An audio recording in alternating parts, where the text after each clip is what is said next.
estas reflexiones de preparación para experimentar la pasión de Cristo. Es la 18ª hora de la pasión. ¿En qué consiste el verdadero espíritu de adoración? Y me encuentro con Jesús Ausocúa desde España, del Cenáculo Universal de Reparación al Sagrado Corazón de Jesús. Gracias, Jesús, por estar con nosotros. Gracias a ustedes, Cecilia, y a todo el Estado del mundo católico. Están ahí con una firmeza, disponibles siempre para hablar, para evangelizar. Pues el día de hoy tenemos algo muy importante, porque en esta 18ª hora vamos a ver cómo Jesús toma la cruz y se dirige al Calvario, donde es desnudado. Y yo no sé si nos va a dar tiempo de reflexionarlo todo, porque es larga, usted nos dirá. Sí, no, vamos a hacerla muy concentrada, pero muy sintética a la vez. Sí, pero con un contenido sólido, en el sentido de que no te vas a poder perder nada de esta hora, 18ª hora de la pasión. Así que, pues vamos a arrancarla con la oración de preparación antes de cada meditación. Ave María Purísima, sin pecado original, concebida. En nombre del Padre, del Hijo y del Espíritu Santo. Amén. Oh Amén. Señor mío Jesucristo, postrada ante tu divina presencia, suplico a tu amorosísimo corazón que quieras admitirme a la dolorosa meditación de las 24 horas en las que por nuestro amor quisiste padecer, tanto en tu cuerpo adorable como en tu alma santísima, hasta la muerte de cruz. Dame tu ayuda, gracia, amor, profunda compasión y entendimiento de tus padecimientos, mientras medito ahora la hora 18 o 18ª. Y por lo que no puedo meditar, te ofrezco la voluntad que tengo de meditarlas, y quiero en mi intención meditarlas durante todas las horas en que estoy obligada a dedicarme a mis deberes o a dormir. Acepta, oh misericordioso Señor, mi amorosa intención, y haz que sea de provecho para mí y para muchos, como si en efecto hiciera santamente todo lo que deseo practicar. Ave María Purísima. Sin pecado concebida. El otro es, ¿me lo vuelves a poner? No me quiero equivocar. Sí. Después de cada hora. Muy bien. Es el ofrecimiento después de cada hora. Muy bien, quítamelo, por favor. Gracias. Gracias. En nombre del Padre, del Hijo y del Espíritu Santo. Amén. Muy bien, Jesús. Amén. Pues vamos poniéndonos en forma en esta hora de la pasión que el Señor nos regala para recordar lo que significa tomar su cruz y dirigirse al Calvario, en donde es desnudado. La verdad que es un momento sumamente doloroso para Jesús, para su madre y para todos nosotros también. Debe serlo así. Así que, pues háganos el favor de comentarnos su reflexión. Bueno, pues en primer lugar, como venimos diciendo en cada una de las horas, estas reflexiones que hacemos sobre la pasión del Señor no siguen un poco la pauta habitual de dar lectura y luego meditar, ¿verdad? Se trata un poco de profundizar un poco más en el contexto de la divina voluntad, del conocimiento de la divina voluntad, y que a partir de esta hora, que el Señor nos da más enseñanzas, más verdades, más conocimientos, pues siempre intentamos darle contenido más profundo para que nos sirva para irnos adentrando en el conocimiento de la divina voluntad. Y en esta hora concreta, pues el Señor nos manda el mismo mensaje que nos manda en cada hora, ¿no? ¿Cuál es el propósito de la pasión del Señor? Pues el propósito de la pasión del Señor no fue otro que el de redimirnos, que tomó sobre él nuestros pecados. Y cuando nos dice que tomó sobre sí, es que él no solamente padece la consecuencia, el sufrimiento, sino que él padece el pecado que cometemos, como si él mismo lo estuviese cometiendo, cual es terrible. En cada hora nos va dando el conocimiento del por qué ese sufrimiento. Y dice el Señor que ese sufrimiento, cada uno de ellos, fue especialmente diseñado por Él, porque era tal la multitud de pecados y la diversidad que hubo de diseñar un sufrimiento diferente para poder reparar al Padre Eterno por todos y cada uno de los pecados nuestros. De ahí esa diversidad de sufrimientos, porque cada pecado requiere un tipo de sufrimiento distinto. En tercer término, todas las horas de la pasión tienen en común que el Señor le dice a la sierva de Dios, Luisa Picarreta, que mire lo que hace, que esté atenta. En cada hora nos recuerda el Señor lo mismo, estate atenta, para que después me imites, para que después hagas lo que yo hago, dice el Señor. ¿Y por qué insiste tanto el Señor en recordarnos en cada hora esto mismo? Pues porque el Señor en el ámbito del espíritu, en el ámbito de la voluntad divina, donde la eternidad no tiene ni principio ni fin, ni pasado ni futuro, en el acto continuo es donde se desenvuelve el espíritu divino y el alma de la criatura, algo que la mente racional no alcanzamos a comprender, porque la mente racional gobierna el cuerpo y el cuerpo se desarrolla en un ámbito temporal y le resulta muy difícil discernir que algo que en tiempo real ya ha ocurrido hace 2000 años, algo más, pueda el Señor decir que sigue ocurriendo. Y es que en el plano atemporal, al no existir ese tiempo, todo está en acto. Luego es un aspecto fundamental que hemos de ir digiriendo y que hemos de ir haciendo nuestro de esa doble realidad que somos. Un cuerpo físico que se desenvuelve en el plano temporal, terrestre, sujeto a las dimensiones, y somos alma, espíritu, que se desenvuelve y desarrolla en el plano atemporal, en el no tiempo. Esa distinción tan importante, es la que va a hacer que podamos verdaderamente profundizar lo que el Señor nos está diciendo en cada hora y lo que el Señor quiere de nosotros. Ese fundirse que también nos dice en cada hora, es decir, esa unidad con Él que nos pide el Señor en cada hora, solo puede llevarse a cabo en el plano espiritual. Por eso a la mente racional nos cuesta tanto poder comprender cuando le dice a Luisa, haz lo que yo hago. Mira lo que yo hago y haz lo que yo hago. A veces le dice que lo haga con él, en unidad con él, y a veces le dice que lo haga ella con lo de él. Esto que se escucha después, si se intenta discernir con la mente racional, no tiene explicación. Porque si me pongo en el plano temporal, ¿cómo voy yo a ir a Getsemaní? Si Getsemaní fue hace 2000 años, en época de los romanos, de los judíos, eso ya pasó. ¿Cómo voy yo a Getsemaní? ¿Voy a ir al Calvario? ¿Voy a ir yo a Betania? ¿Cómo voy a ir yo? Si he estado en Tierra Santa 6 veces en mi caso y he ido allí y efectivamente hay vestigios, pero y nada más, pues claro, porque en el plano temporal evidentemente aquello pasó. Pero en el plano de Dios, en el plano del Espíritu, la eternidad, donde se desenvuelve el alma, está ocurriendo.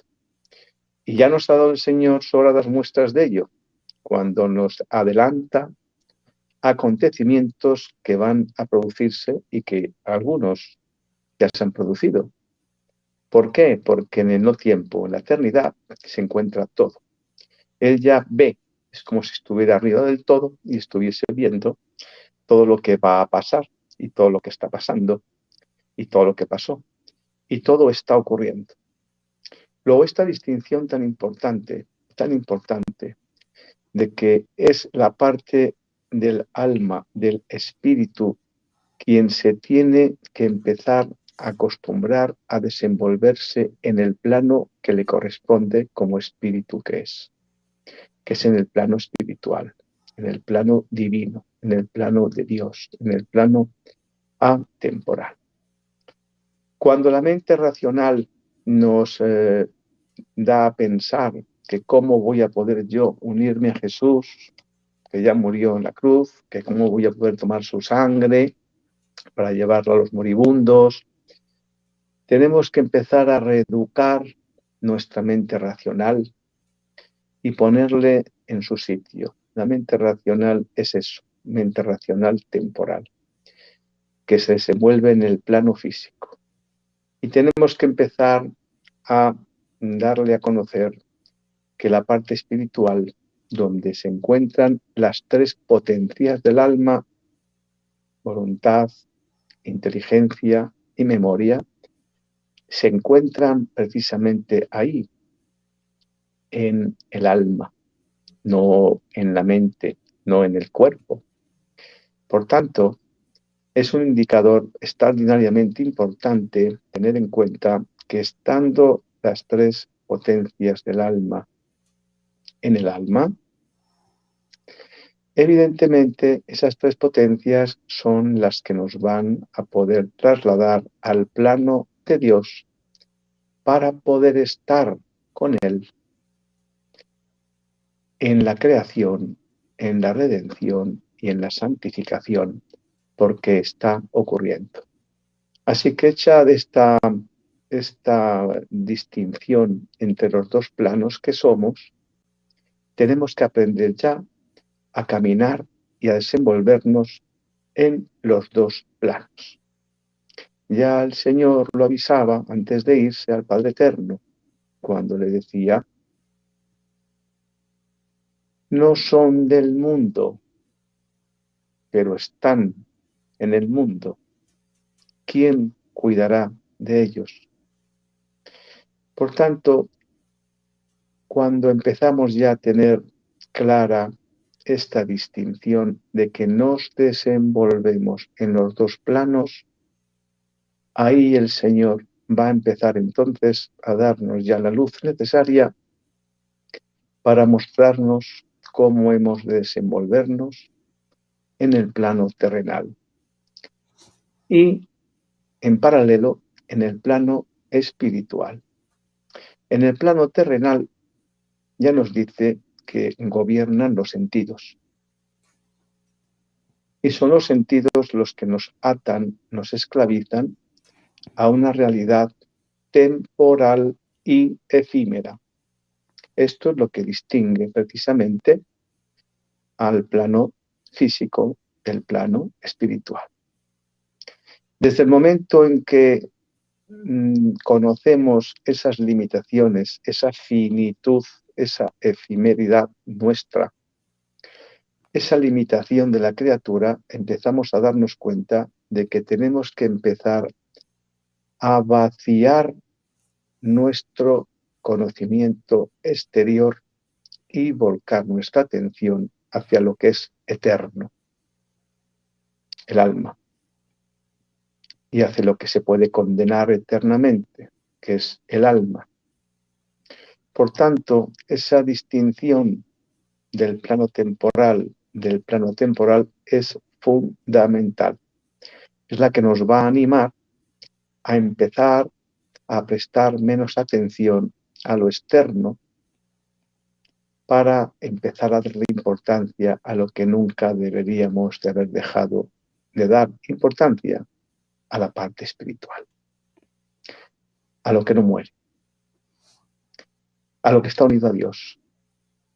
Por tanto, hecha esta distinción, es por lo que el Señor a Luisa empieza a explicar en cada hora que lo que Él quiere que ella se fije bien en lo que él hace, para que pueda repetirlo con él. Y lo que nos dice el Señor es que cuando nosotros ya comprendemos esa distinción del plano temporal y el plano atemporal, ahí ya es cuando podemos unirnos, a fundirnos con él en ese plano espiritual, para que podamos llevar a cabo lo mismo que hacía él cuando estuvo entre nosotros. Nuestro Señor, cuando estuvo entre nosotros, era Dios y hombre. Naturaleza humana, naturaleza divina.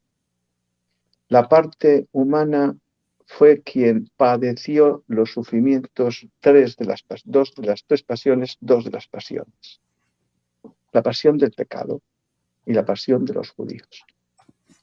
La parte interior, la parte divina, la parte que no se ve, la parte de naturaleza divina o de voluntad divina, pagó la peor parte, que fue la pasión del amor, la que no se ve, pero que es la que verdaderamente más daño le hacía, que es esa ruptura de la unidad de la criatura con el Creador, que mañana vamos a ver con el doctor Tomasini, por cierto. Por tanto, ahora, en esta hora, el Señor nos dice, ¿por qué sufre en esta hora? Es la segunda coronación de espinas y ya con la cruz a cuestas. Ya tenemos dos elementos fundamentales de dolor, de sufrimiento, la cruz y la corona. La semana pasada, en el programa de la 17ª hora, vimos la coronación de espinas, la primera, ya saben ustedes que fueron 3, que no una, la coronación de espinas. Dice el Señor en esta hora, lo veremos, en esta segunda coronación, que es la que más le dolió, porque reparó así la malicia de las ofensas. En la primera coronación, el Señor nos dijo que el problema del pecado se origina en la mente, aunque lo ejecuta el cuerpo, que el cuerpo no puede pecar si la mente no lo elabora, no lo premedita. Es el autor intelectual, el responsable del pecado. El cuerpo es el ejecutor. Por tanto, el Señor decide coronar de espinas de sufrimiento para que todos los pensamientos malignos de la criatura pudiesen ser reparados con ese dolor. Y en esta segunda hora es la malicia de las ofensas. Dice que es mucho más dolorosa, nos dice el Señor. A la vez que la corona de espinas, el Señor nos explica el significado de la cruz. Dice que, oh cruz amada y suspirada, tú sola salvarás a mis hijos y yo concentro en ti todo mi amor. Y llega a la mente racional y se pregunta, ¿pero qué es esto? ¿Cómo la cruz va a salvarnos a nosotros? Pero si ya nos salvó Él. Cualquiera que continúe en el plano temporal y no le dé credibilidad al plano atemporal, le va a costar mucho poder discernir este aspecto. Como que, oh cruz amada y suspirada, tú sola salvarás a mis hijos. Y yo concentro en ti todo mi amor. ¿Qué es esto de la cruz? Pues curiosamente, el Evangelio ya nos lo recuerda. Quien quiera venir en pos de mí, dice el Señor, tome su cruz y me siga.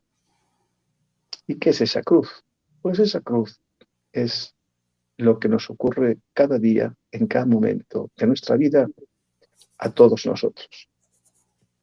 Problemas con mis hijos, con mi marido, en mi trabajo, mis compañeros, con mis conocidos, un accidente, un problema psicológico, en fin, pues todos los padecimientos que cada uno tenemos y que el Señor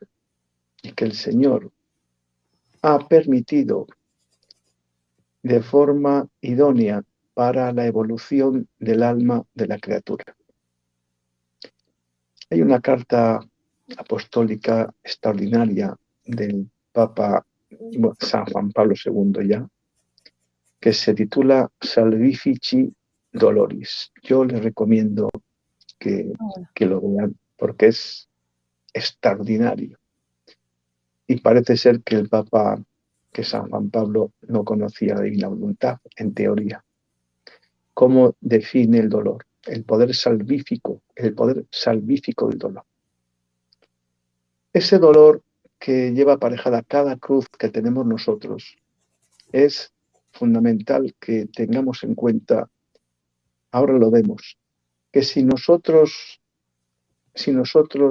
no hacemos nuestra esa cruz de cada día, si no aceptamos, ya hablábamos de esto en la 17ª hora, la aceptación. Si no hay aceptación, estamos renegando de Dios. Este Padre Nuestro que hacemos tantas veces al día, cuando pronunciamos hágase tu voluntad, se convierte en una teoría, no en una realidad, cuando dejamos de aceptar lo que cada día nos trae la vida, nuestra cruz. De forma ejemplar, el Señor nos muestra cuál fue su actitud,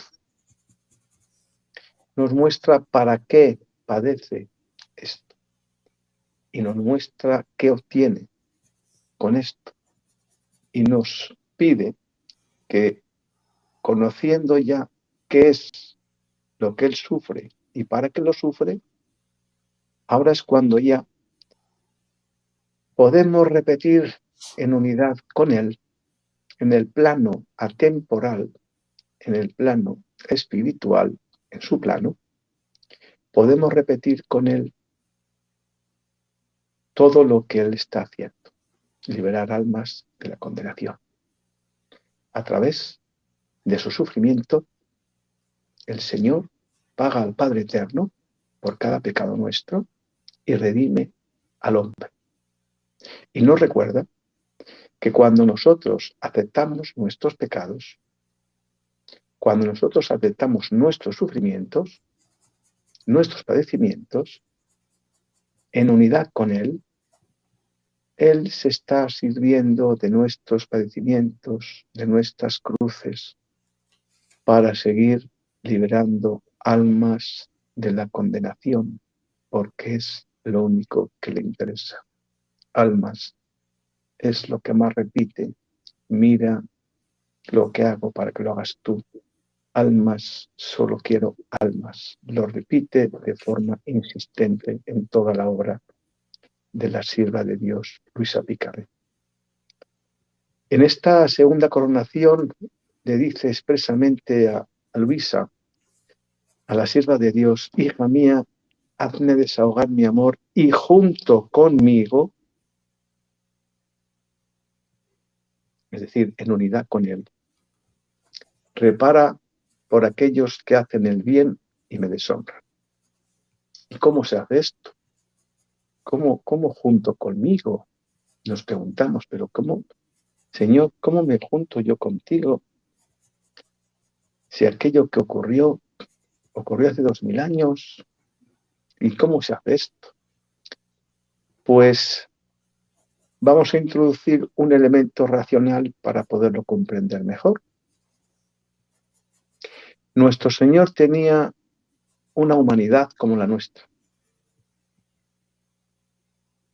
Padeció en sus carnes los sufrimientos de la cruz. En su cabeza la coronación de espinas, en sus carnes los latigazos.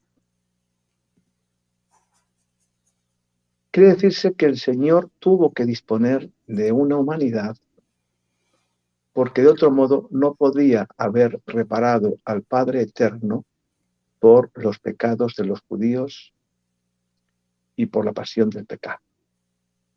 Luego necesariamente tuvo que hacerse hombre para reparar el pecado del hombre.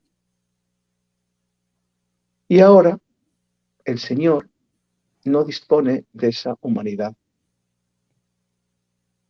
está glorificada. Para que el Señor pueda seguir llevando a cabo esa reparación, nos pide a nosotros que nos demos a Él como almas víctimas, es decir, que le permitamos con nuestra humanidad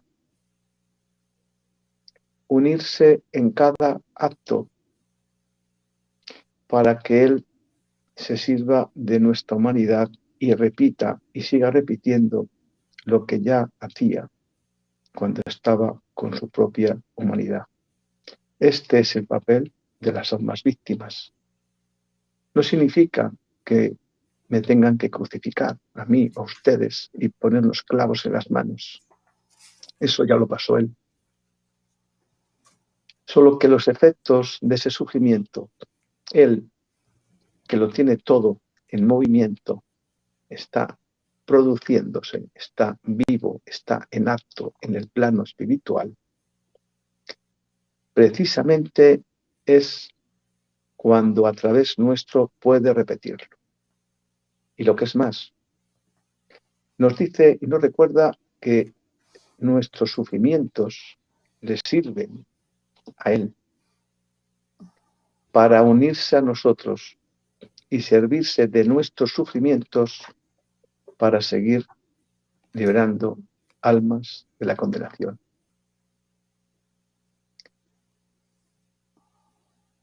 Dice el Señor que cuántas personas, criaturas, creyendo hacer obras buenas en el plano externo, en lo que se ve, están pecando. En lo que él llamaba sepulcros blanqueados. ¿Cuántas almas, dice, frecuentan los sacramentos con fines humanos e incluso perversos? ¿Cuántos hacen obras buenas? Administran sacramentos, los frecuentan, pero con fines humanos e incluso perversos, rompiendo la unidad con el Creador, pero dando la apariencia de hacer el bien. ¿Cuánto mal se está haciendo dando de comulgar a personas que no pueden comulgar? ¿Cuánto mal se está haciendo dando de comulgar a personas que no pueden comulgar? Pues el Señor en esta hora está precisamente reparando ese tipo de pecados. Con esa cruz que se le carga y le hace un hueco, y con esa segunda coronación de espinas, ya son dos sufrimientos distintos, el de la cruz, el peso de la cruz, y el de la segunda coronación de espinas, el Señor ya está llevando a cabo una doble reparación. Dice expresamente que repara la falta de caridad. Cuando las mujeres le empiezan a compadecer, les dice, no os compadezcáis de mí, compadeceos de vuestros hijos. Porque las mujeres pensaban que el Señor estaba sufriendo por el mal de los judíos. No se conocía entonces que Él fue quien pidió sufrir para liberarnos por amor.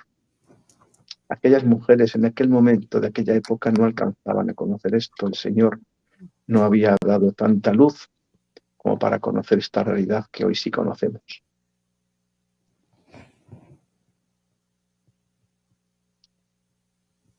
Nos dice el Señor que la Madre Bendita estuvo padeciendo lo mismo que Él padecía en cada instante. Porque en el plano espiritual nunca se separaron, siempre estuvieron unidos, al igual que nosotros. Esa unidad está aconteciendo, lo queramos o no lo queramos. Por lo tanto, en el momento en que somos conscientes de que esa unidad es, aunque nosotros no lo veamos, o aunque no lo comprendamos, o aunque no queramos creerlo, es llegar a un momento en el que algunos nos daremos cuenta de un vacío que tenemos, a pesar de tener, en teoría, todo lo que un hombre o una persona quiere desear, una posición social, un buen carro, varios, una buena casa, varias, una reputación, dinero. Y hay un momento en el que se produce ese apagón interior, ese vacío, y nos damos cuenta que no es lo que yo pensaba, lo que me han dicho, lo exterior. Y empieza a sentir ese vacío. ¿Cuál es ese vacío? Precisamente es esa desunión, esa desconexión con el alma, con Dios. Eso es lo que origina la pobreza, la tibieza y la separación del hombre con Dios, que le hace caer en la perversión en la que nos encontramos. Le dice el Señor que Él no hizo otra cosa que un acto de adoración profundísimo y simplísimo. Y aquí vamos a ver a todos los que hemos estado durante años acudiendo a la adoración perpetua, a esa hora que hacemos, o esas 2 horas, ante el Santísimo, con Él. Ahora nos explica aquí el Señor que la adoración que Él quiere, la adoración real, la adoración que da frutos, no es esta que conocíamos. Dice el Señor que es simplísima. Dice, hija mía, no hice otra cosa que un acto de adoración profundísimo y simplísimo. El acto, por cuanto más simple, tanto más fácil para unirse con Dios. Cuanto más simple, tanto más fácil para unirse con Dios. Espíritu simplísimo. Por eso, en este acto, se fundió en mí y continuó lo que obraba, yo mismo en mi interior. Y dice el Señor, el verdadero espíritu de adoración consiste en esto, que la criatura se pierda a sí misma y se encuentre en el ambiente divino. Esto es lo que hemos venido anunciando cuando empezamos el programa. La necesidad de distinguir el doble plano en el que nosotros nos desenvolvemos. En el plano físico o temporal y en el plano espiritual, atemporal, donde no hay tiempo. Es en ese plano donde se produce la adoración que Dios nos está pidiendo.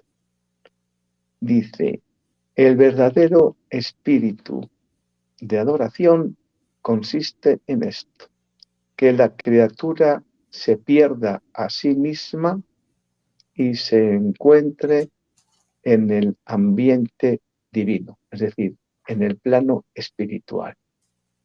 Y adore todo lo que obra Dios. Y con él se una. Y le pregunta el Señor, irónicamente, ¿qué eres tú? Le dice a Luisa, que sea verdadera adoración, aquella en que la boca adora mientras la mente está en otra parte. Es decir, yo voy a la adoración, igual que la Eucaristía, me arrodillo ante el Santísimo, en la consagración, y estoy pensando en que voy a ir de compras con mi esposa después. Por eso el Señor hace tanto hincapié en la importancia para el conocimiento y la vida en la divina voluntad de la atención. Allá donde tengas tu corazón, allí estás tú. Y se lo dice aquí rotundamente. ¿Crees tú que sea verdadera adoración aquella en que la boca adora mientras la mente está en otra parte? Y dice el Señor, o sea, la mente adora y la voluntad está lejos de mí.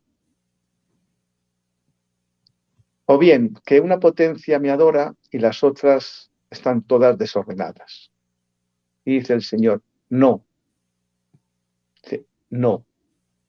Yo quiero todo para mí y todo lo que le he dado en mí. Y este es el acto de culto y de adoración más grande que la criatura puede hacer. Yo les sugiero que hagan vida de este aspecto tan importante que lo pueden encontrar en el libro del cielo, en el número 6, parágrafo 11,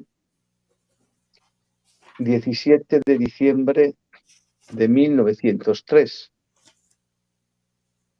Porque desde el momento en que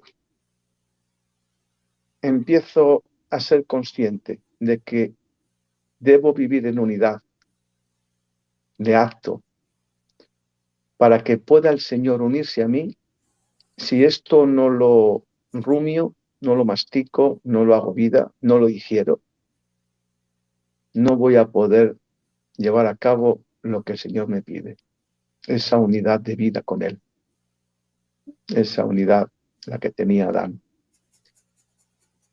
Es decir, llevar a cabo el don de la divina voluntad, la unidad con el Creador. Entonces, en este parrafito tan pequeño está concentrado un conocimiento extraordinario. ¿Dónde tienes la mente? Ahí estás tú. Por lo tanto, en cuanto empiezo a tener problemas de la vida cotidiana y reniego, no estoy con Dios. En cuanto empiezo a quejarme de lo que me ocurre, porque a mí, porque aquel otro que es peor que yo, no puedo unirme con el Señor. En el momento que voy a la Eucaristía o a la adoración y me reclino, me arrodillo y tengo la mente en la ropa que me voy a comprar o en aquel señor que allí delante está haciendo ruido o que está hablando con otro, en cuanto yo estoy comportándome de ese modo, no estoy en unidad con el Señor. El Señor nos dice, quiero todo para mí y todo lo que he dado en mí. Ese es el acto de culto y de adoración más grande que la criatura puede hacerme. Que esta hora de la pasión nos recuerde, 18ª, que el Señor viene a ilustrarnos y a reclamar qué es la verdadera adoración. No es rezar jaculatorias, no es estar en mi hora a la hora que me toca siempre para no dejarlo solo al Santísimo, me llevo un libro, me pongo a leer allá. No, no es esto. Eso es estar yendo a visitar al lugar donde el Señor está. Pero eso no es adoración, no lo dice Él. Adorarlo es estar con la atención en Él y estar dándole gratitud por todo lo creado. Ese te amo, te adoro, te alabo, te bendigo, te doy gracias, que tanto nos dice el Señor. Si supiéramos el poder que tiene un te amo, nos dice, estaríamos pronunciándolo de forma continua. Y ese te amo y ese espíritu de gratitud tiene tal poder que obliga al mismo Dios. Al mismo Dios le obliga a hacerse cargo de la criatura.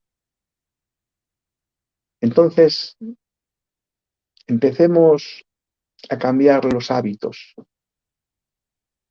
Quiero adorar al Señor.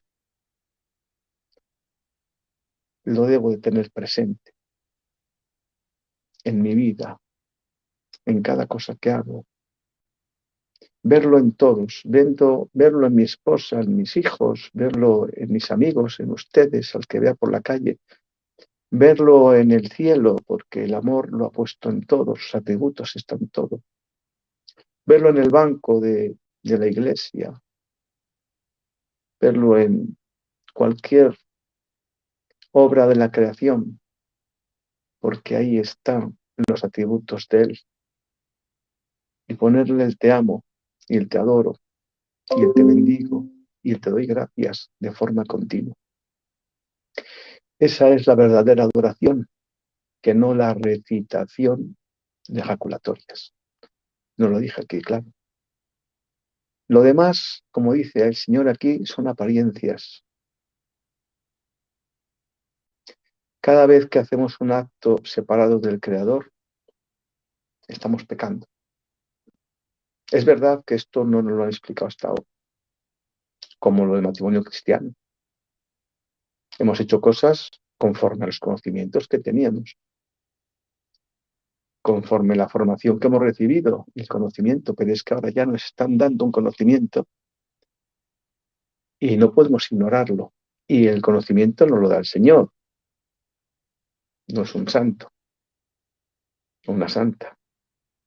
Es nuestro Señor Jesucristo quien nos está diciendo qué es la adoración y cómo quiere ser adorado. Finalmente, recuerda el Señor que Él se encuentra continuamente en el alma, lo queramos o no. Otra cosa es que le permitamos obrar, porque estar está. Así que nos recuerda que Jesús incitaba a Luisa a imitarlo en este paso de su pasión. Me esforzaba en olvidarme de mí misma, dice Luisa Picarreta, para consolar e instruir a los demás. Qué importante es este párrafo que vamos a abordar ahora para finalizar en la parte que me corresponde. Fíjense que aquí, libro de Filo 9, 43, nos está diciendo la importancia de la difusión. Sin el conocimiento se está perdiendo que otras personas puedan llegar a tener la riqueza de unirse con el Creador en cada hora y generar vidas divinas que van a su vez a liberar las almas de la condenación. Le dice aquí, se debe poner atención a lo que se debe hacer y no a las habladurías. En el ámbito de la divina voluntad ocurre algo que no ocurre en otras, digamos, otras formas de acercarse a Dios. Vamos a llamarles devociones. No hay críticas, no existen, vamos a decir, dudas, sospechas de si eso viene de Dios o no. Con lo único que ocurre esto es con el conocimiento de la divina voluntad.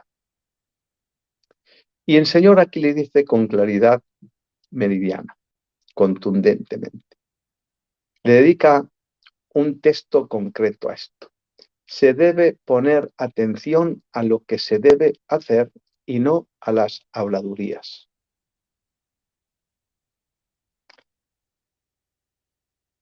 Estaba él con necesidad de ser consolado, dice que teniendo él necesidad de consuelo, él era quien consolaba. Dice, Jesús me incitaba a imitarlo en este paso de su pasión y me esforzaban a olvidarme de mí misma, dice Luisa, para consolar e instruir a los demás. Me olvidaba de mí misma, dice Luisa, para consolar e instruir a los demás. Y ahora, encontrándome libre y exenta de tratar con personas, Jesús lo agradecía. Y Jesús le decía, y con esto, en la parte que me corresponde, termino. Le dice, Señor, hija mía, sin embargo, para mí era un alivio y me sentía como restaurado, especialmente en aquellos que venían para hacer el bien. Y este es el mensaje. En estos tiempos, dice el Señor, falta verdaderamente quien infunda el verdadero espíritu interno en las almas, porque no teniéndolo, no saben infundirlo en los demás. Algunos creen hacer progreso en las almas porque llegan a la minuciosidad y a la escrupulosidad, pero en lugar de progreso son verdaderos obstáculos que arruinan las almas y mi amor queda en ayunas en ellas. Es decir, los apegos a las costumbres, lejos de acercarnos al Señor, son un obstáculo para la unidad. El Señor nos quiere ajenos a nosotros. Aquí nos lo dice Luisa. Me olvidé de mí, me olvidé de mí. Y solo así pude empezar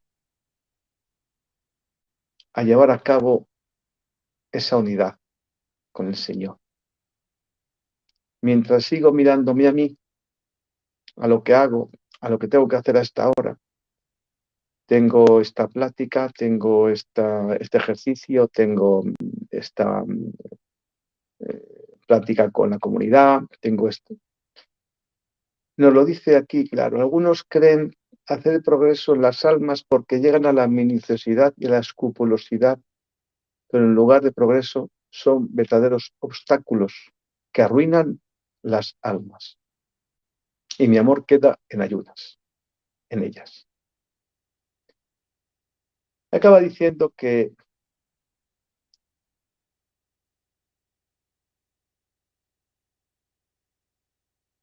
el sacrificio que yo hacía, esas personas iban diciendo chismes y habladurías. Esto lo vemos todos los días en los programas. Chismes y habladurías. Y dice el Señor, esa es la equivocación, que se ponga atención a las habladurías y no al bien que se debe hacer.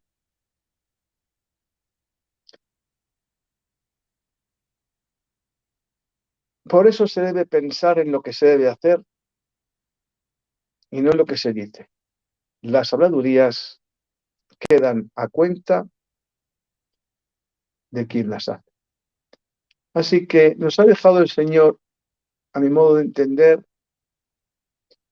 3 mensajes, al menos fundamentales para tenerlos presentes en cada instante.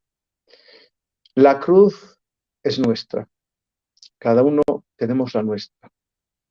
Tenemos que aceptarla porque forma parte de nuestra evolución. Si no asumo mi cruz y la acepto, no estoy aceptando la voluntad de Dios en mi vida. En segundo lugar, me recuerda el Señor cuál es la verdadera adoración. ¿Dónde tengo la atención? ¿En Él?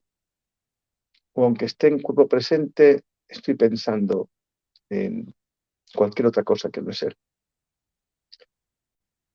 En tercer lugar, nos está diciendo que nos olvidemos más de nosotros y empecemos a darnos más a los demás.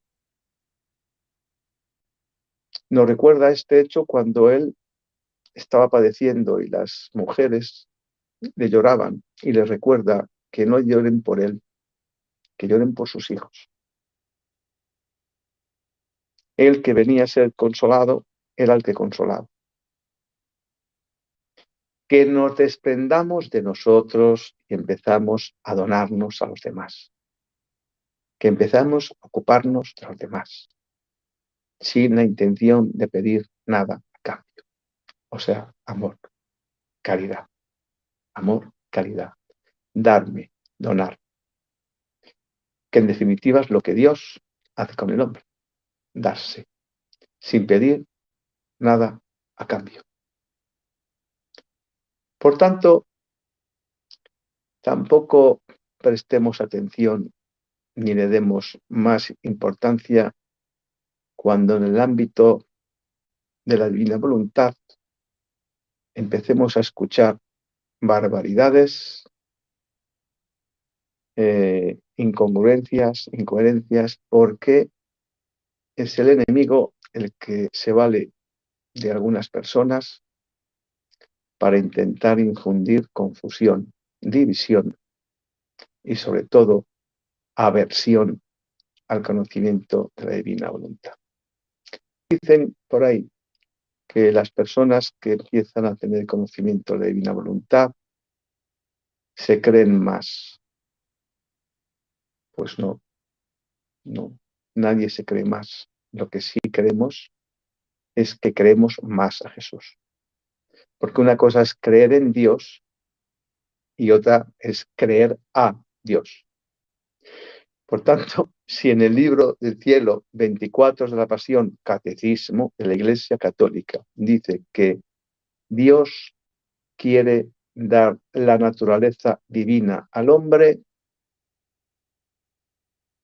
es que nos quiere dotar de su misma naturaleza por participación y que tenemos que repetir nosotros en Él y con Él los mismos estados y misterios. Por lo tanto, tomemos como venido de Él todo lo que ocurre. Forma parte de mi vida. Aceptémoslo. Unamos ese sufrimiento o ese desagravio o esa disfunción que ocurre en nuestra vida al Señor, porque Él se va a valer de ello para liberar almas de la condenación y va a empezar a producirse algo milagroso. Desaparece ese sufrimiento y empieza a sentirse paz y serenidad. Hagan la prueba, acepten y que Jesús participe en los padecimientos que les competa a ustedes. Y a partir de aquel momento se va a empezar a desvanecer el sufrimiento, porque ya ha dado sus frutos. Después, si queremos adorarle, tengámoslo en mente siempre. Nos dice el Señor a Luisa que quiere que seamos hostias vivas. Es decir, que estemos consagrados permanentemente a Él, permitiéndole estar en unidad con cada acto que hacemos, teniéndolo presente siempre. Con un ojo mira lo que estés haciendo y con el otro mírame a mí. Es decir, tenme presente en cada instante. Eso es lo que han buscado los santos en toda su historia, vivir en presencia de Dios. Se vive en presencia de Dios cuando se le tiene en cuenta siempre. Cuando mi atención la tengo en todo lo que veo, lo veo a Él. A partir de ese momento ya empieza a tomar cartas en el asunto. Él se hace cargo y ya empieza a producir frutos el alma. Empieza a pecar menos. Empieza a vivir más tranquilo, más sereno. ¿Va a tener problemas? Claro que va a tener problemas. Incluso a veces más. Pero hay una manera diferente de llevarlo. Ya no se tiene miedo.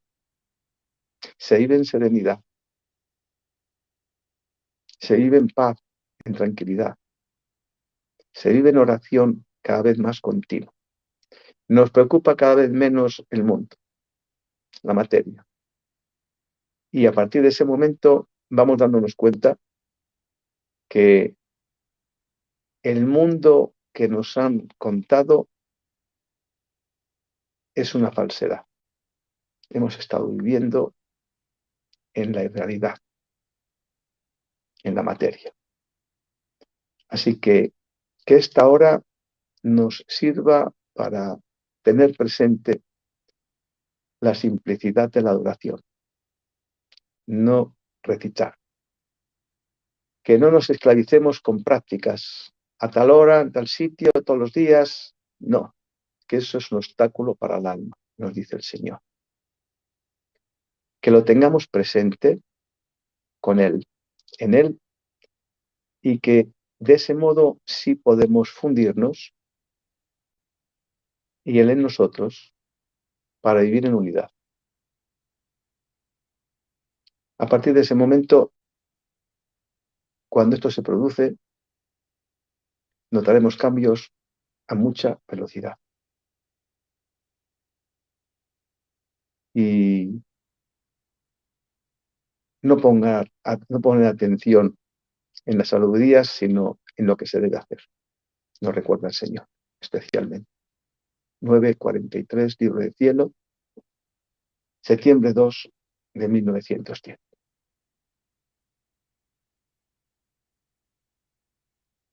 Eso es todo por mi parte, Cecilia. No se la escucha. Es que como tengo una reunión justo, le estoy avisando que me va a tardar unos minutos. Uh-huh. Ok. Yo quisiera, fíjense que hay muchos puntos aquí. Jesús ha tratado magistralmente los puntos más importantes, pero de todo, que es muchísimo, porque es una obra inmensa, a mí me gustaría centrarme dos cosas, que tienen muchas, ¿eh? O sea, Jesús nos ha hablado de muchísimas cosas que son importantísimas. O sea, los puntos centrales que Jesús quiere. A mí me gustaría centrarme, el bien mal hecho. Qué horrible, ¿no? Si estamos haciendo el bien, pues hagámoslo bien hecho. Para que el Señor se regocije y se consuele en eso. Esa es una. Y la segunda, nuestra continua queja, es que no crezco. Que aquí mismo un muchacho lo puso, es que no crezco, es que estoy igual, es que voy con el cura, me dice una cosa, voy acá, voy allá. Y yo creo que esos dos aspectos son fundamentales para poder hacer un brinco. Porque todos queremos hacer el bien. Yo creo que todos los que estamos escuchando las horas de la pasión, lo queremos hacer el bien. ¿Y qué significa hacer el bien? Primero, hacerlo renunciando a mi yo. No es para hacerme el bien a mí. Porque hay personas que dan limosna para que el Señor les regrese en abundancia. Pues no, es un bien mal hecho. O hago el bien y ahí lo suelto. Ni lo hago bien antes, ni el durante, ni el después. O a cualquier pretexto lo abandono. Abandono lo que estoy haciendo, que supuestamente es bueno, y por otro lado lo hago para mí, por mí y en función de mí, y no en función de lo que Dios quiere. Por eso Dios dice, hay mucho, haces mucho, pero pues eso no me interesa a mí. Yo prefiero que hagas lo que yo quiero y que es mi voluntad, a lo que tú quieres. ¿Qué diferencia hay entre, vamos a poner en mi caso, no soy ningún ejemplo de nada, ¿verdad? Pero decir, que la estación sea mía a que sea de Jesús. Es muy diferente, ¿eh? Es muy diferente. Si yo la hago como mía, pues es mi voluntad y soy la que rijo. Pero si es de Él va a hacer lo que Él quiera. Y tengo que entenderlo bien. Igual en caso de todos, si soy estudiante, si soy profesionista, si soy papá, si soy mamá, los bienes le pertenecen a Él. Y por tanto, solamente haré el bien cuando sea en olvido de mí misma. A mí me encantó esto que nos dijo de Luisa, que dice, no, que Luisa lo hacía todo, pero lo hacía olvidándose de sí misma para consolar a los demás y para instruir a los demás. Precioso. Para consolar es para darles acogida a las personas que se acercaban a ella, que estaban tristes, abatidas, solas, pobres, con pérdidas. Las consolaba, ¿no? No se consolaba a ella porque no se podía mover, no se consolaba a ella porque estaba rígida, no se consolaba a ella porque no la querían en su casa, no se consolaba a ella porque la criticaban en la iglesia y los curas, no se consolaba porque la mandaban callar, ¿no? Ya no buscaba ese consuelo, buscaba consolar a los otros, ayudar a los otros. Y otra, que eso nos va a ayudar mucho a crecer espiritualmente y a hacer verdaderamente el bien. Y segundo, a instruirlos. ¿Cómo los vamos a instruir? Viendo su ignorancia, que también puede ser la nuestra, y buscando una respuesta para ellos. Buscando la respuesta para ellos. Es muy importante buscar esa respuesta. Entonces, no puedo pensar que hago el bien haciéndolo mediocremente. El Señor en otras revelaciones se queja de la mediocridad del bien. Está mal hecho, está hecho con el interés personal, está centrado en otras cosas que no son Él, está para ellos. ¿No? Entonces, ¿para qué? ¿Para qué haces el bien? Ni hagas el bien, porque eso no es bien. Es tu bien, no el de Jesús. Es el de tu reino y no el del reino de Cristo. Entonces, centrarme primero en eso, ¿verdad? En que tengo que hacer el bien, tengo que hacer el bien como Dios quiere. Y segundo, tengo la obligación, además de hacer el bien, de buscar el verdadero espíritu interior en cada alma. Hermanos, menos la ridiculez del 2 más 2, 4. Es que si no hago las cosas así, ya no las hice bien, que es ser escrupuloso. ¿Qué es lo que pones en lo que haces? ¿Amor? Ese es el espíritu interior. Una conciencia completa y profunda de lo que estás haciendo, y si lo estás haciendo sin superficialidad, lo estás haciendo por Dios, para Dios, en Dios y con Dios. Pero si lo estás haciendo para ti, lo estás haciendo distraído, no estás presente, como dice el y vas a la Santísimo y piensas en todo. Es que tengo que pagar los impuestos, es que tengo que lavar la ropa, porque a mí me pasa lo mismo, ¿eh? Y entonces dice, si tú vas a la comunión y tú te distraes, quiere decir que no estás totalmente entregado a mí. Estás entregado a lo que te preocupa. Que tu preocupación no sea tu preocupación, sino su preocupación de Jesús. La preocupación de Jesús. Y creo que si estas dos cosas las logramos vencer, estas dos cosas, hacer bien, el bien, sin mediocridad y conforme a la voluntad de Dios. Y segundo, buscamos un espíritu interior, lejos de la superficialidad y por amor. Y hay que repetírselo muchas veces a Jesús. Jesús, esto no lo hago para quedar bien con nadie, ni para que me premies, ni para que... No, Jesús, lo hago porque te amo. Lo hago porque quiero amarte cada vez más, para que yo pueda conquistar ese espíritu interior del verdadero amor que tú te quejas que no tenemos. Por eso está la humanidad de la patada, hermanos. De la patada. Puro egoísmo. Entonces, vamos a situarnos en esto y se lo vamos a pedir a Jesús. Ahora le vamos a pedir a Jesús estos dos regalos, estos dos dones. Hacer el bien conforme a la voluntad de Dios. Y segundo, tener ese verdadero espíritu interior que Él tuvo en cada acto que hizo, en su suspiro, su respiro, su latido, su caminar, sus ojos, sus oídos, su lengua, su corazón. En cada acto estuvo presente con un verdadero espíritu interior de reparación al Padre. Entonces, vayamos y busquemos a Jesús, pidámosle perdón por el bien mal hecho. A veces Jesús me ha dicho, ¿y de qué te sirve doblar esa sábana mal doblada? Ahí aventada. Esa que barriste y dejaste todo así nada más para que no se vea. Pues no me des esas obras tan malas. Hasta en lo mínimo, hasta en la lavada de platos. Entonces vamos a pedirles ese verdadero hacer el bien. Jesús, enséñame a hacer el bien como tú lo hiciste en tu vida, en cada suspiro, en cada latido, en cada respiro, en cada caminar, y que lo sigues haciendo en cada instante con esa conciencia profunda de lo que hacías y de que lo hacías en favor de cumplir la voluntad de tu Padre, en el pasado, en el presente, en el futuro. Y dame ese espíritu interior de adoración, esa pasión por ti, ese corazón, ese amor, que no es superficialidad, sino amor para ti y para los demás, en el pasado, en el presente, en el futuro, y enséñame a reparar todo lo mal que he hecho sin espíritu interior, unido a tu humanidad, a tu divinidad y a tu divina voluntad. Que así sea. Amén. Sí sea. Entonces, amén. Si nos permite hacer la oración final. La oración final. Si me la ponen, por favor. Por favor, Horacio, ¿estás ahí?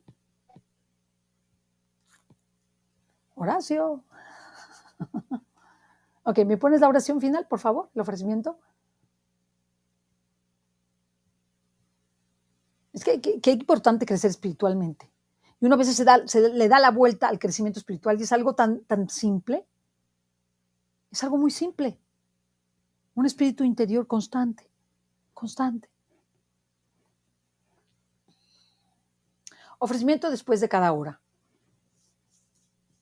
Amable Jesús mío, tú me has llamado en esta hora de tu pasión para hacerte compañía y yo he venido. Me parecía oírte angustiado y doliente que oras, reparas y sufres, y con las palabras más conmovedoras y elocuentes suplicas la salvación de las almas. He tratado de seguirte en todo.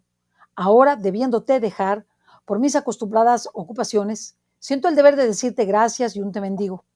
Sí, oh Jesús, gracias te repito 1000 y 1000 veces y te bendigo por todo lo que has hecho y padecido por mí y por todos. Gracias y te bendigo por cada gota de sangre que has derramado, por cada respiro, por cada latido, por cada paso, palabra, mirada, amargura, ofensa que has soportado. En todo, oh mi Jesús, quiero ponerte un gracias y un te bendigo. Ah, mi Jesús, haz que todo mi ser te envíe un flujo continuo de agradecimientos y bendiciones, de manera que atraiga sobre mí y sobre todos el flujo de tus gracias y bendiciones. Ah, Jesús, estréchame a tu corazón y con tus santísimas manos márcame todas las partículas de mi ser con tu te bendigo, para hacer que no pueda salir de mí otra cosa que un himno continuo de agradecimiento hacia ti. Nuestros latidos se tocarán continuamente, de manera que me darás vida, amor y una estrecha e inseparable unión contigo. Te ruego, mi dulce Jesús, que si ves que alguna vez estoy por dejarte, tu latido se acelere más fuerte en el mío, tus manos me estrechen más fuerte a tu corazón, tus ojos me miren y me lancen saetas de fuego, a fin de que sintiéndote rápidamente me deje atraer a la unión contigo. Ah, mi Jesús, mantente en guardia para que no me aleje de ti, y te suplico que estés siempre junto a mí y que me des tus santísimas manos para hacer junto conmigo lo que me conviene hacer. Mi Jesús, dame el beso del divino amor, abrázame y bendíceme. Yo te beso en tu dulcísimo corazón y me quedo en ti. Amén. Ave María, Amén. sin pecado, Sin original pecado concebida. el Padre, el Hijo y el Espíritu Santo. Amén. Fíjense qué diferente sería que cada cosa que hagamos con conciencia, usemos estas mismas palabras que hay al iniciar una hora y al terminar en ofrecimiento. Usémosla para poder hacer entonces el bien hecho y podamos entonces tener el verdadero espíritu interior que Jesús quiere. Usemos estas dos oraciones. Nos van a ayudar muchísimo cuando tengamos el tiempo, porque o resumamos las chiquitas. Hagamos vamos a hacer la parte más importante de esa oración y me la voy a aprender y la voy a hacer mía. Antes que vaya a hacer, voy a mi apostolado, hago ese encuentro con Jesús. Termino, hago ese ofrecimiento. Y vamos a ver cómo cambia todo. Muy bien, muchas gracias. Muchas gracias, Jesús. Nos despedimos mañana a las 2 de la tarde, ¿sería el voluntariado? No, a las 12. Va a ser a las 12, perdóneme, va a ser a las 12. Va a ser a las 12, por favor, recuerden que es privado.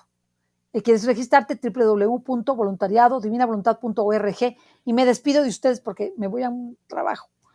Dios le bendiga, Jesús, Dios le bendiga, gracias. Hasta la próxima. Mañana. Hasta